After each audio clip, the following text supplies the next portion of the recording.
I would say a real radical project would say, why don't we just have a society without these extraordinary forms of elitism any longer? That's right. Is that really such a fucking impossible thing to imagine? It absolutely is not. I don't know why it sometimes baffles me that the imagination of so many people is limited to these strict hierarchies where people have to be on top of us and deciding for us how we live. It blows me away.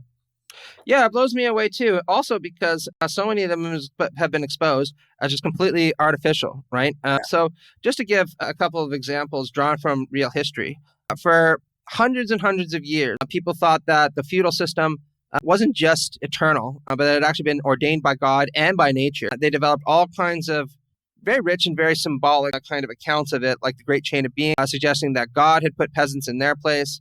God had put, knights in their place, and God had put the king where he was. And you weren't supposed to question that. And it took a couple hundred years, but eventually people came along and said things like, what a fucking ridiculous idea, right? Why would God put this 12-year-old boy who basically doesn't know his left hand from his right and is probably psychopathic in charge of a whole country? That's just really bizarre, right? Yeah. And we should maybe think about a different kind of government than this